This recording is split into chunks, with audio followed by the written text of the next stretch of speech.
నమస్కారం, win TV news కి స్వాగతం. హెడ్లైన్ చూద్దాం.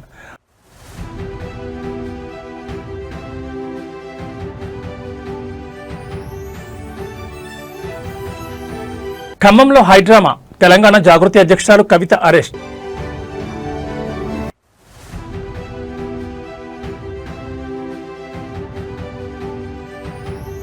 మార్చి 14న జనసేన పార్టీ ఆవిర్భావ దినోత్సవ వేడుకలు, పార్టీ పతాక ఆవిష్కరణతో పాటు సేవా కార్యక్రమాలు.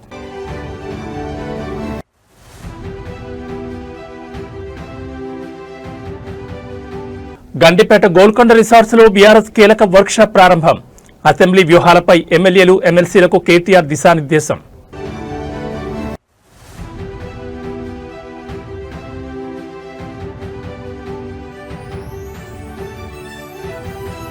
రికవరీ బాటలో దేశీయ స్టాక్ మార్కెట్లో సెన్సెక్స్ 400 పాయింట్ల జంప్.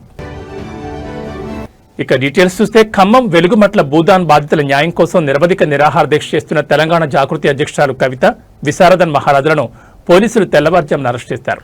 భూ నిర్వాసితుల మద్దతు పేరుతో సోమవారం రాత్రి నుంచి కవిత, విశారదన్ మహారాజులు అంబేద్కర్ భవన్ వద్ద నిరవధిక నిరాహార దీక్ష చేస్తున్న సంగతి తెలిసిందే. ఈ క్రమంలో పోలీసులు తెల్లవారుజామున అంబేద్కర్ భవన్ వద్దకు చేరుకున్నారు. భారీ సంఖ్యలో పోలీసులు మోహరించారు. అంబులెన్స్లు, ఫైర్ వాహనాలు మోహరించి వారిని నేరుగా హైదరాబాద్కు తరలించారు. వెలుగుమట్ల భూదాన్ బాధితులకు న్యాయం చేయాలని తాము దీక్ష చేస్తుంటే తమను అరెస్ట్ చేయడం అప్రజాస్వామికమని కవిత పేర్కొన్నారు. జైల్లో అయినా తన దీక్షను కొనసాగిస్తానని తెలంగాణ జాగృతి అధ్యక్షురాలు కవిత స్పష్టం చేశారు. తెలంగాణ జాగృతి, ఎస్సీ ఎస్టీ, బీసీ, జేఏసీ, ధర్మ సమాజ్ పార్టీ సంయుక్తంగా వెలుగుమట్ల బాధితులకు మద్దతుగా ఇవాళ ఆందోళన చేపట్టామని కవిత పేర్కొన్నారు. ఏ పార్టీ, ఏ సంస్థ కూడా చెప్పనంత బలంగా వారి సమస్యను తాము చెప్పామని అన్నారు. ప్రత్యేకించి వారి సమస్యలు, ఆకాంక్షలను రాష్ట్ర స్థాయిలో వినిపించామని బలంగా నమ్ముతున్నామని కవిత పేర్కొన్నారు. ఈ సమస్య పరిష్కారం అయ్యే వరకు కూడా రకరకాలుగా ఆందోళన చేస్తామని భూ నిర్వాసితులకు కవిత హామీ ఇచ్చారు. ఇదే విధంగా బాధితుల ఇళ్లను ఎక్కడ కూల్చారో అక్కడే వాళ్లకు ఇళ్లను కట్టించాలని డిమాండ్ చేశారు. అది ప్రభుత్వ భూమి కాదు, భూదాన్ భూమి. భూదాన్ భూమి అంటేనే పేద ప్రజలకు పంచాల్సిన భూమి. బాధితులకు ఇళ్లు కట్టించే వరకు మా పోరాటం వివిధ రూపాల్లో కొనసాగిస్తూనే ఉంటామని కవిత హెచ్చరించారు. ట్రాఫిక్ కు తీవ్ర అంతరాయం కావడంతో పోలీసులు కవితను అదుపులోకి తీసుకున్నారు. దీంతో కవిత, విశారదన్ మహారాజులతో కలిసి అంబేద్కర్ భవన్లో నిరవధిక నిరాహార దీక్ష చేపట్టారు. ఈ నిరవధిక నిరాహార దీక్ష చేస్తుండగా మంగళవారం తెల్లవారుజామున పోలీసులు ఇద్దరిని అదుపులోకి తీసుకుని హైదరాబాద్కు తరలించారు. మరోవైపు తెలంగాణ జాగృతి అధ్యక్షురాల కవితతో పాటు మరో 33 మందిపై ఖమ్మం పోలీసులు కేసు నమోదు చేశారు. భూ నిర్వాసితుల మద్దతు పేరుతో జాగృతి అధ్యక్షురాల కవితతో పాటు ఖమ్మం జిల్లాతో సంబంధం లేని 33 మందిపై కేసు నమోదు చేశారు. రోడ్డుపై బైఠాయించి ట్రాఫిక్ అంతరాయం కల్పించినందుకు కేసులు నమోదు చేశారు.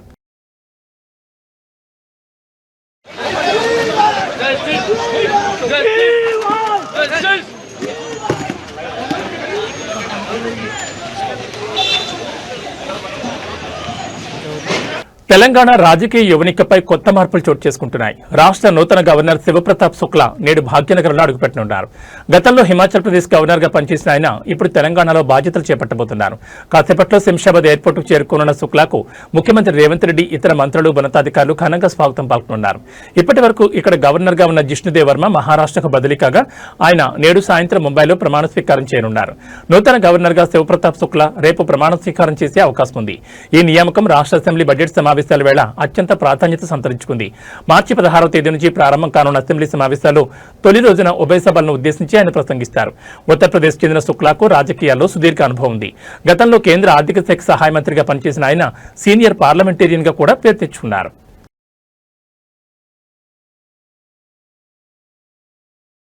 మార్చి 14న జరగనున్న జనసేన పార్టీ ఆవిర్భావ దినోత్సవ వేడుకలను ఈసారి రాష్ట్ర వ్యాప్తంగా విస్తృతంగా నిర్వహించేందుకు పార్టీ అధినేత, ఉప ముఖ్యమంత్రి పవన్ కళ్యాణ్ పిలుపునిచ్చారు.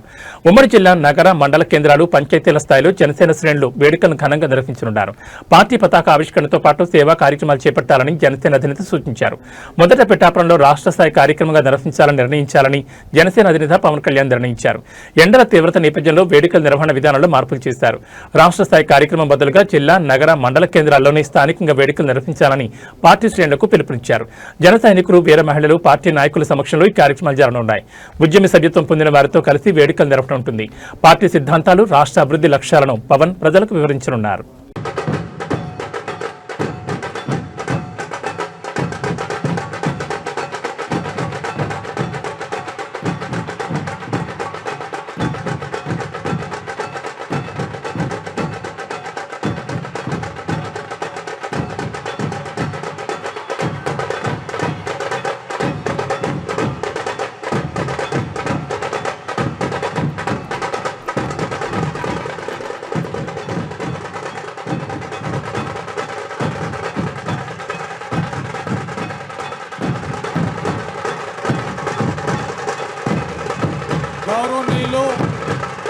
మన పార్టీ అధ్యక్షులు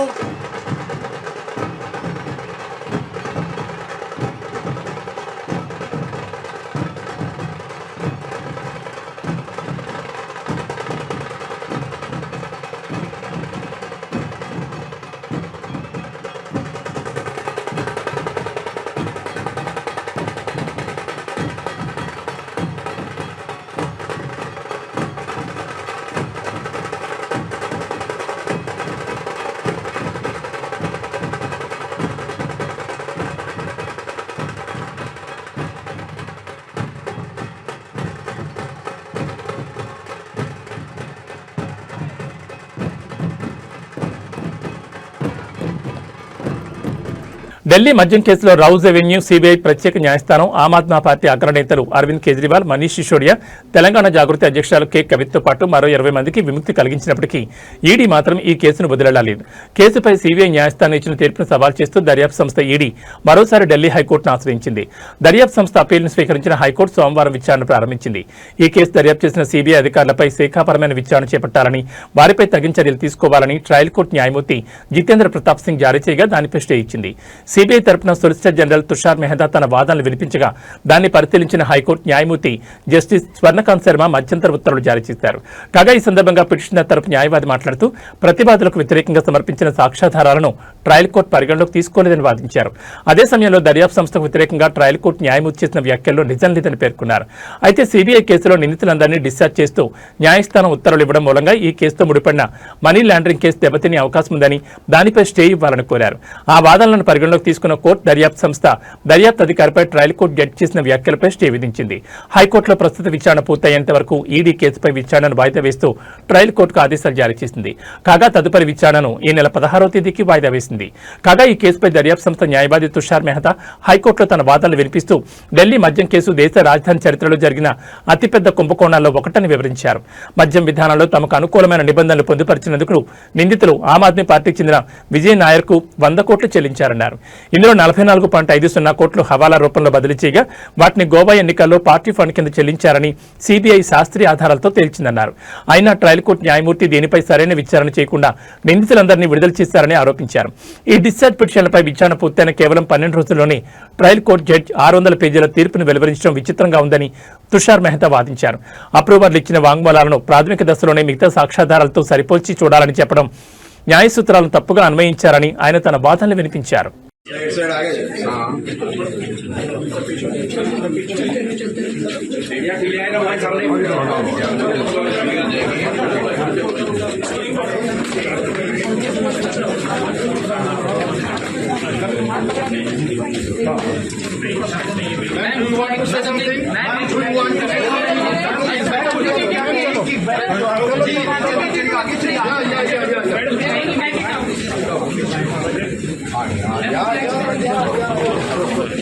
सर पीछे हो जाइए, सर पीछे। अरे भाई पीछे हो जाओ, भाई पीछे हो जाओ।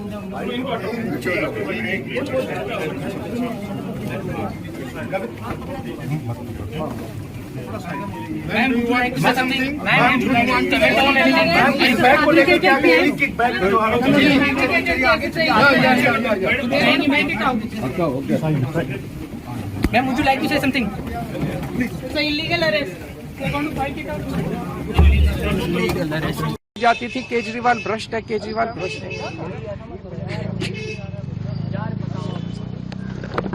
केजरीवाल ढूंढ रहा है यार, तुम कहाँ अरे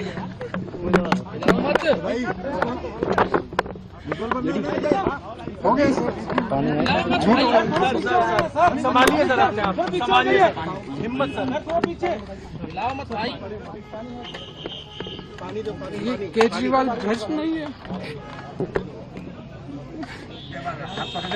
मैंने केवल अपनी जिंदगी में ईमानदारी कमाई है। इन्होंने झूठा केस लगाया और आज ये साबित हो गया। कोर्ट ने कहा है कि केजरीवाल कट्टर ईमानदार है, मनीष सिसोदिया कट्टर ईमानदार है, आम आदमी पार्टी कट्टर ईमानदार है। బీఆర్ఎస్ శ్రేణుల్లో జోష్ నింపేందుకు అసెంబ్లీ వేదికగా ప్రభుత్వాన్ని నిలదీసేందుకు గులాబీ దళం సిద్దమవుతోంది. గండిపేటలోని గోల్కొండ రిసార్ట్స్ వేదికగా బీఆర్ఎస్ ఎమ్మెల్యేలు ఎమ్మెల్సీల 2 రోజుల శిక్షణ తరగతులు ఘనంగా ప్రారంభమయ్యాయి. ఈ వర్క్షాప్నకు పార్టీ వర్కింగ్ ప్రెసిడెంట్ కేటీఆర్ హాజరై ప్రజాప్రతినిధులకు దిశానిర్దేశం చేస్తున్నారు. ఆయనతో పాటు బీఆర్ఎస్ ఎల్పీ డిప్యూటీ లీడర్లు సబితా ఇంద్రారెడ్డి, తలసాని శ్రీనివాస్ యాదవ్, అసెంబ్లీ విప్ వివేకానంద ఇప్పటికీ ఈ సమావేశంలో పాల్గొన్నారు. ముఖ్యంగా రాబోయే అసెంబ్లీ సమావేశాల్లో ప్రజల పక్షాన ఎలా పోరాడాలి, ప్రభుత్వ వైఫల్యాలను ఏ విధంగా ఎండగట్టాలి అన్న అంశాలపై ఈ భేటీలో సుదీర్ఘంగా చర్చిస్తున్నారు. కాసేపట్లో కౌన్సిల్ వైస్ చైర్మన్ బండ ప్రకాష్, శాసనమండలి ప్రధాన ప్రతిపక్ష నాయకుడు Madhusudanachari, deputy floor leader Thanneer Harish రావుతో పాటు పలువురు సీనియర్ నేతలు ప్రత్యేక సెషన్స్ తీసుకోనున్నారు. సభలో పాటించాల్సిన నిబంధనలు, పాయింట్ ఆఫ్ ఆర్డర్స్ మరియు ప్రజా సమస్యలపై పక్క ఆధారాలతో ప్రభుత్వాన్ని ఎలా కోఆర్డినేట్ చేయాలన్న దానిపై ప్రజాప్రతినిధులకు శిక్షణ ఇవ్వనున్నారు.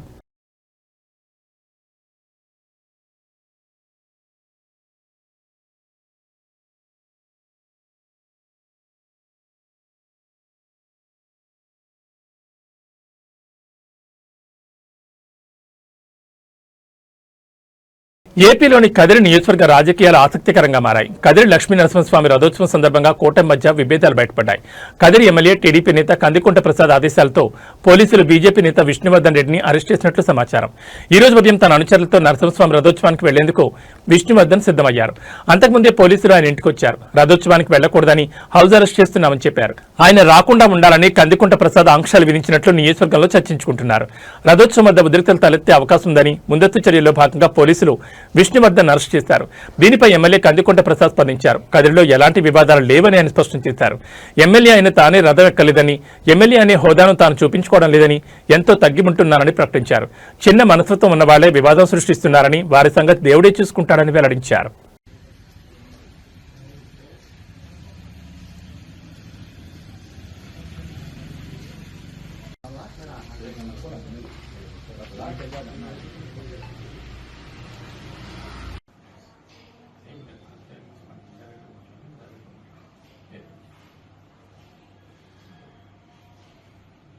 భాగ్యనగరంలో హైడ్రా కూల్చివేతల సెగ ఇప్పుడు ఏకంగా అమెరికా వరకు పాకింది. నిన్నటి వరకు సామాన్యులు, విపక్ష నేతలు గళమెత్తగా ఇప్పుడు ఏకంగా అధికార కాంగ్రెస్ పార్టీకి చెందిన ఓవర్సీస్ మహిళా నేత తన గోడును వెళ్లబోసుకున్నారు. హైదరాబాద్లోని గుండ్లపోచంపల్లిలో ఉన్న తన ఇంటిని హైడ్రా అధికారులు అన్యాయంగా కూల్చేశారంటూ ఆమె ముఖ్యమంత్రి రేవంత్ రెడ్డికి విజ్ఞప్తి చేశారు. ఇండియన్ ఓవర్సీస్ కాంగ్రెస్ లో కీలక బాధ్యతల్లో ఉన్న సదరు మహిళా నేత తన ఇంటి కూల్చివేతపై తీవ్ర దిగ్భ్రాంతిని వ్యక్తం చేశారు. తమ ఇల్లు ఎలాంటి ఎఫ్టీఎల్ పరిధిలో గానీ, బఫర్ జోన్ పరిధిలో గానీ లేదని, ఎవరి స్థలాన్ని కూడా తాము ఆక్రమించలేదని ఆమె స్పష్టం చేశారు. అధికారులు కనీసం వివరణ ఇచ్చే అవకాశం కూడా ఇవ్వకుండా కేవలం సీఎంఓ నుంచి ఆదేశాలు వచ్చాయన్న సాకుతో కూల్చివేతలు చేపట్టారని ఆమె ఆరోపిస్తున్నారు. ఈ ఘటనతో తన వృద్ధులైన తల్లిదండ్రులు తీవ్ర భయాందోళనకు గురయ్యారని, ఆ షాక్తో ప్రస్తుతం వారు ఆసుపత్రి పాలయ్యారని ఆమె ఆవేదన వ్యక్తం చేశారు. సొంత పార్టీ నేతలే ఈ స్థాయిలో గళమెత్తడం ఇప్పుడు రాజకీయ వర్గాల్లో హాట్ టాపిక్ గా మారింది. మరి ఈ వ్యవహారంపై ప్రభుత్వం లేదా హైడ్రా అధికారులు ఎలా స్పందిస్తారో వేచి చూడాలి.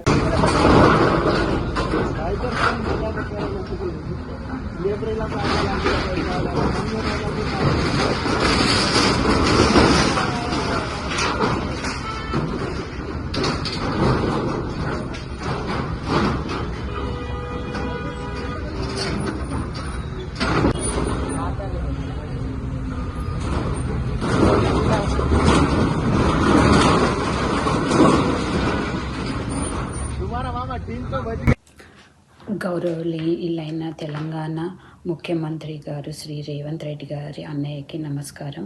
అండ్ మరియు తెలంగాణ ప్రజలకు అందరికీ నేను నమస్కారం చెప్పి నేను రిక్వెస్ట్ చేస్తున్నాను, నాకు హెల్ప్ చేయాలని. నాది బ్యాక్ హోమ్ గ్రామం వచ్చి గుండ్లపోచంపల్లి, మేడ్చల్, మల్కాజ్గిరి. అండ్ నేను యుఎస్లో ఉంటాను. ఫర్ ద పాస్ట్ 24 years నుంచి యుఎస్లో ఉంటున్నాను.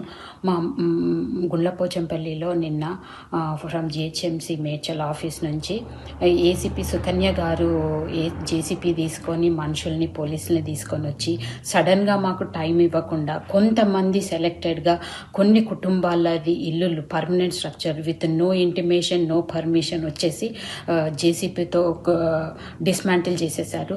దీనివల్ల మా ఇంట్లో మా అమ్మ, మా నాన్న వృద్ధులు, వాళ్ళు 75-80 years old ఉంటారు. అండ్ ఈ సడన్గా చూసేసి మా మదర్ బ్రీత్లెస్ అయిపోయారు అండ్ హాస్పిటలైజ్ అయిపోయారు. అండ్ ఎందుకు ఇలా జేసీపీతో కూలగొడుతూ డెమాలిష్ చేస్తున్నారని అడగగా మీరు కోర్టుకు వెళ్ళండి, మాకు సీఎంఓ ఆఫీస్ నుంచి ఆర్డర్స్ ఉన్నాయని చెప్పేసి ఈ విధంగా జేసీపీతో ఎంతమంది రిక్వెస్ట్ చేసినా వినకుండా నాకు ఆర్డర్స్ ఉన్నాయని చెప్పేసి డెమాలిష్ చేసేసారు. మేము ఈ ఇల్లు 2002లో కట్టుకున్నాము. మెయిన్ రోడ్డుకి లేదు, మా పట్టా భూమిలో ఎఫ్టీఎల్లో కాదు, నాలాలో కాదు, 100 ఫీట్స్ అవే రోడ్ నుంచి మేము కట్టుకున్నాము. మేము ఎవరిది ఆక్రమించలేదు. అండ్ సడన్గా వచ్చేసి భయభ్రాంతులకు గురి చేశారు ఆ గ్రామంలో, గుండ్లపోచంపల్లి గ్రామంలో. సో ఏ విధంగా డిస్మాంటిల్ చేశారో మీరు చూడండి. ఈ విధంగా మా ఇంట్లో రేకులు కూర్చేస్తుంటూ పిల్లర్ని కూల్చేశారు. అండ్ మధ్యలో క్రాక్స్ పెట్టారు ఇంటికి. అండ్ ఎక్కడ పడితే అక్కడ వాళ్ళ పాపము కెమెరాలు ఉంటే, కాస్ట్లీ ఐటమ్స్ ఉంటే వాటిని మొత్తం డిస్మాంటిల్ చేసేశారు. ఆధ్యాత్మిక నగరం తిరుపతిలోని జాతీయ సంస్కృత విశ్వవిద్యాలయం ఒక్కసారిగా ఆందోళనతో దద్దరిల్లింది. క్యాంపస్లో కనీస సౌకర్యాలు కరువయ్యాయంటూ విద్యార్థులు కదం తొక్కారు. విశ్వవిద్యాలయ వైస్ ఛాన్సలర్ ఛాంబర్ ఎదుట బైఠాయించి భారీ ఎత్తున ధర్నా దిగారు. గత కొంతకాలంగా క్యాంపస్లో ఆహార నాణ్యత అత్యంత అధ్వానంగా ఉందని, పారిశుద్ధ్యం పూర్తిగా లోపించిందని విద్యార్థులు ఆరోపిస్తున్నారు. మెస్లో పెడుతున్న అన్నం తినలేకపోతున్నామని, అధికారులకు ఎన్నిసార్లు మొరపెట్టుకున్నా ఫలితం లేకపోవడంతో నేరుగా వీసీ కార్యాలయాన్ని ముట్టడించారు. తమ సమస్యలు తీరే వరకు కదిలేది లేదు, వీసీ వెంటనే బయటకు వచ్చి సమాధానం చెప్పాలంటూ విద్యార్థులు నినాదాలతో హోరెత్తిస్తున్నారు. అటు పారిశుద్ధ్య లోపంతో అనారోగ్యాల బారిన పడుతున్నామని విద్యార్థులు సైతం ఆవేదన వ్యక్తం చేస్తున్నారు. ప్రస్తుతం యూనివర్సిటీలో ఉద్రిక్త వాతావరణం నెలకొంది. మరి అధికారులు దిగొచ్చి విద్యార్థులకు హామీ ఇస్తారో లేదో చూడాలి.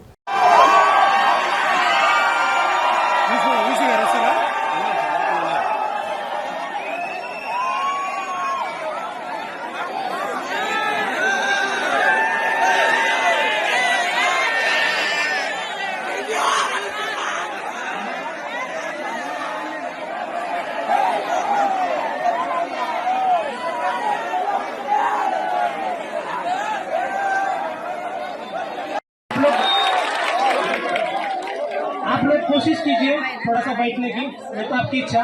मोबाइल खोलो, वीडियो बनाओ।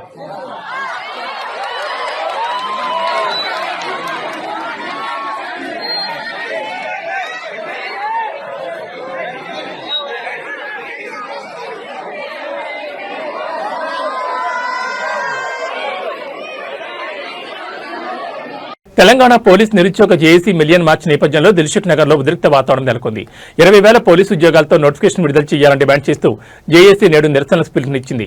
సీఎం రేవంత్ రెడ్డి ఎన్నికలకు ముందు ఇచ్చిన హామీలను నిర్లక్ష్యం చేస్తున్నారని నిరుద్యోగులు ఆగ్రహం వ్యక్తం చేస్తున్నారు. ఉద్యోగ నోటిఫికేషన్తో పాటు వయోపరిమితిని 35 ఏళ్లకు పెంచాలని డిమాండ్ చేస్తున్నారు. దీంతో ముందస్తుగా దిల్సుఖ్ నగర్ లో పోలీసు బలగాలు భారీగా మోహరించాయి. పలువురిని ముందస్తు అరెస్టులు చేశారు.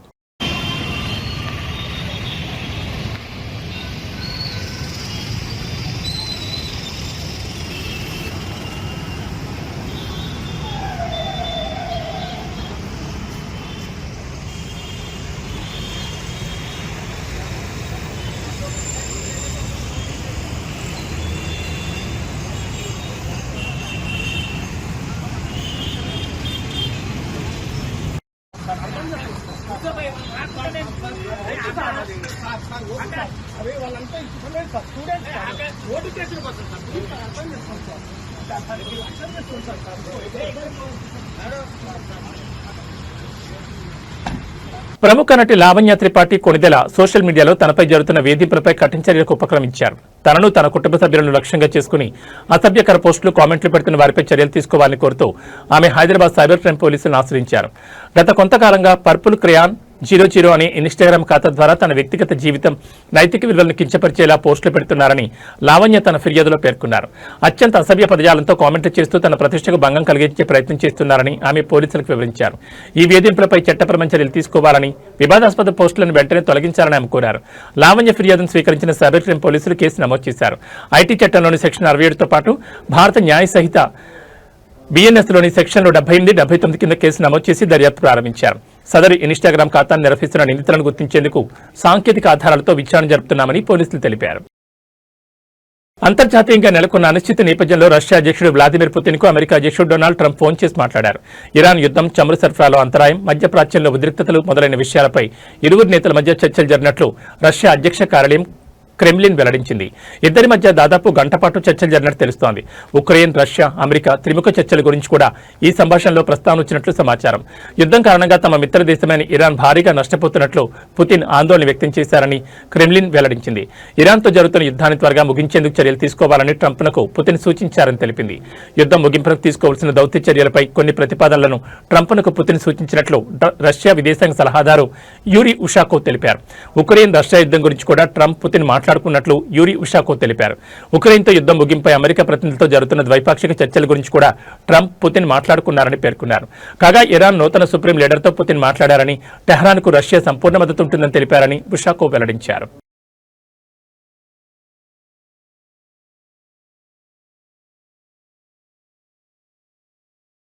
మధ్యప్రాచ్యంలో నెలకొన్న యుద్ధ వాతావరణం భారత హోటల్, రెస్టారెంట్ పరిశ్రమపై తీవ్ర ప్రభావం చూపుతోంది.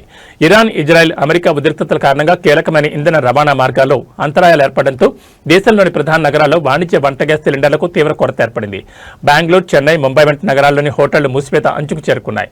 ఈ నేపథ్యంలో కేంద్ర ప్రభుత్వం జోక్యం చేసుకుని ఎల్పీజీ ఉత్పత్తిని పెంచాలని చమురు శుద్ధి కర్మాగారాలను ఆదేశించింది. గ్యాస్ సరఫరా నిలిచిపోవడంతో ఇవాళ నుంచి నగర వ్యాప్తంగా హోటళ్లు, రెస్టారెంట్లు మూతపడే అవకాశం ఉందని బెంగళూరు హోటల్స్ అసోసియేషన్ సోమవారం ప్రకటించింది. హోటల్ పరిశ్రమ అత్యవసర సేవల కిందకు వస్తుంది. రోజువారీ భోజనం కోసం హోటల్పై ఆధారపడే సామాన్యులు, విద్యార్థులు, వైద్య నిపుణులు తీవ్ర ఇబ్బందులు ఎదుర్కొంటున్నారని ఆ సంఘం ఆందోళన వ్యక్తం చేసింది. 70 రోజుల పాటు నిరంతరాయంగా గ్యాస్ సరఫరా చేస్తామని చమురు కంపెనీలు హామీ ఇచ్చి ఇప్పుడు ఉన్నట్టుండి నిలిపివేయడం పరిశ్రమకు పెద్ద దెబ్బని పేర్కొంది. అయితే చివరి బొట్టు గ్యాస్ ఉన్నంత వరకు ప్రజలకు సేవ చేస్తూనే ఉంటామని అసోసియేషన్ అధ్యక్షుడు పీసీ రావు స్పష్టం చేశారు. చెన్నైలో పరిస్థితి మరింత క్లిష్టంగా మారింది. ఆసుపత్రులు, ఐటీ పార్కులు, హాస్టళ్లు ప్రయాణికులకు 24 గంటల ఆహారం అందించే పరిశ్రమకు గ్యాస్ సరఫరా నిలిచిపోతే తీవ్ర పరిణామాలుంటాయని చెన్నై హోటల్స్ అసోసియేషన్ అధ్యక్షుడు ఎం రవి ప్రధాని మోడీకి లేఖ రాశారు. ముంబైలో ఇప్పటికే దాదాపు 20% హోటళ్లు, రెస్టారెంట్లు కార్యకలాపాలు నిలిపివేశాయి. దాదర్, అంధేరి, మాతుంగా వంటి ప్రాంతాల్లోని ప్రముఖ రెస్టారెంట్లు తమ మెనూలను కుదించాయి. రవదోశ, దాల్ మఖనీ వంటి ఎక్కువ సమయం ఉడికించాల్సిన వంటకాలు నిలిపివేస్తున్నాయి.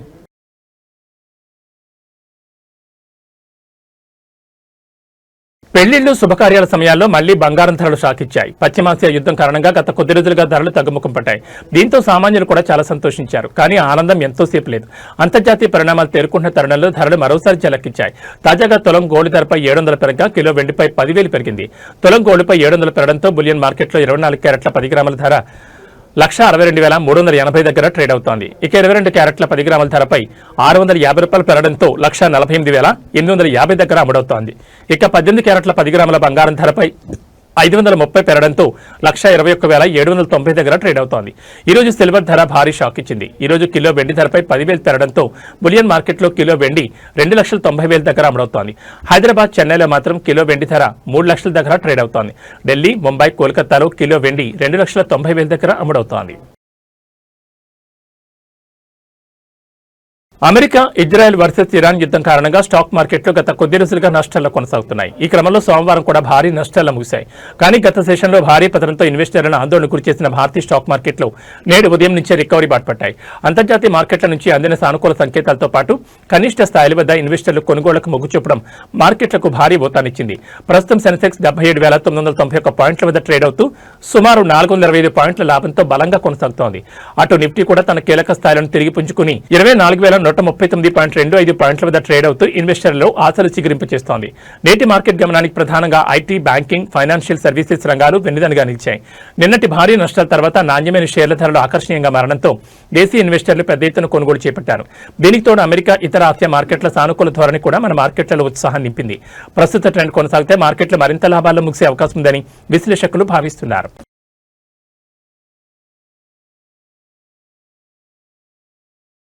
ఏబీ బులెటిన్ విశేషాలు. నమస్కారం.